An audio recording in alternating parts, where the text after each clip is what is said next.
नमस्कार प्रेक्षक हो. उत्सव आनंदाचा सोहळा गणेश उत्सवाचा या गणेश उत्सव स्पेशल एपिसोड मध्ये मी सोनल दायमा आपल्या सर्वांचं मनपूर्वक स्वागत करीत आहे. गणपती बाप्पांच्या सुंदर सुंदर कथा आम्ही रोज तुमच्या समक्ष घेऊन येत आहोत आणि आता आजचा विषय बरा पुढचा आहे. तर गणपती बाप्पांचं महत्त्व फार आहे आणि गणपती बाप्पाला विसरणं हे आपल्याला परवडणारं नाहीये. मग ते कोणीही का नसो. हा प्रश्न का आला, हा विषय का आला, तर भक्तगण प्रसंग असा घडला की विष्णू भगवान आणि लक्ष्मी देवीचं विवाह ठरलं. आता या विवाहात सगळे 33 कोटी देवता तयार झाले, सुसज्जित झाले. वराडला निघायला सगळे उत्साहित होते आणि वराड धूमधडाक्यात निघाली. आनंदाचं वातावरण थोड्याच वेळात चिंतामध्ये परिवर्तित झालं. असं बरं काय घडलं, तर भगवान विष्णूचा रथ जो आहे तो जमिनीत फसला आणि प्रत्येक देवाचं पाऊल पण जमिनीत फसू लागलं. दुसरं पाऊल उचलतच नाहीये. म्हणजे निश्चित काय झालंय की जमीन पूर्ण पोकळी झालेली होती. असं का झालं? सगळ्यांच्या मनात फार काही प्रश्न येऊ लागले. कोणी विचार केलं की असुरांनी काही केलंय का? तेवढ्यातच भगवान विष्णूला आठवण आली की विघ्नहर्ता मंगल करता विनायकांना आपण निमंत्रण दिलं पण बरोबर घेऊन यायला विसरलो आणि ही आपली सर्वात मोठी चूक झाली.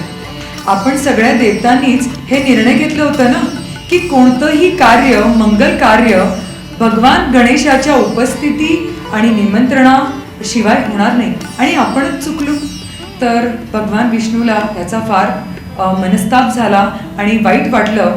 मारवाडीमध्ये फारच सुंदर असे बोल आहेत की नवल बिहारी जिरो ब्याग गजानन थाने पधाऱ्याही काज सरेला. म्हणजे नक्की काय? सगळे देवी देवता म्हणू लागले की नवल बिहारीजी म्हणजे कृष्णाचं, विष्णू देवताचं लग्न आहे. गणपती बाप्पा तुम्ही येणार ना तरच हे विघ्न निघणार आहेत, तरच ही संकटे टाळणार आहेत. म्हणून तुम्ही आल्यानंतरच यांच्या लग्नाचं कार्य परिपूर्ण होईल.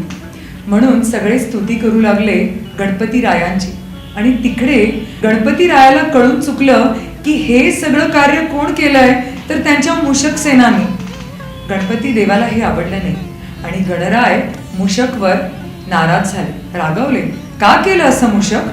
माझ्या विष्णू मामाच्या लग्नात तू अडथळे का निर्माण केलेस?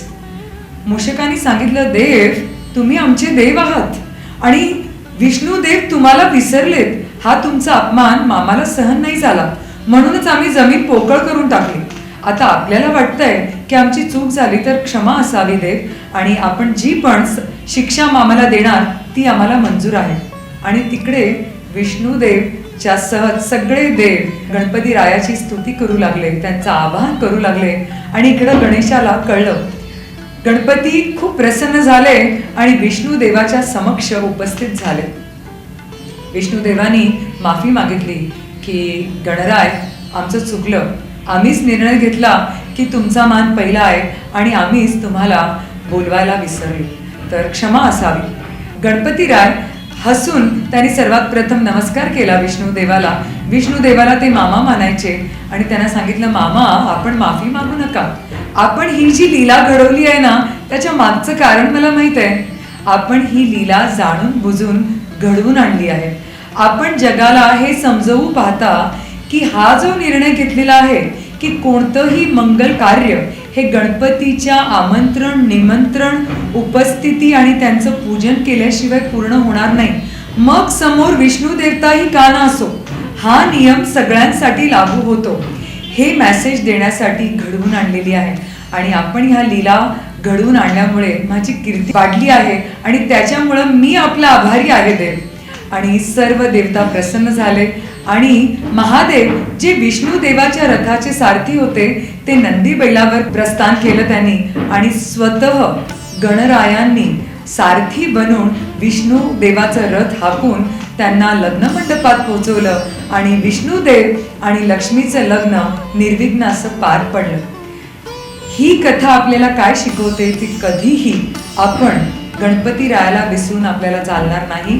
कोणतंही मंगल कार्य करण्यापूर्वी गणपती बाप्पाला निमंत्रण देणं त्यांची उपासना, त्यांची पूजा ही केली तरच आपले कार्य निर्विघ्नपणे पूर्ण होणार, रस्त्यामध्ये येणारी सगळी संकटे टळणार. जय गणेश.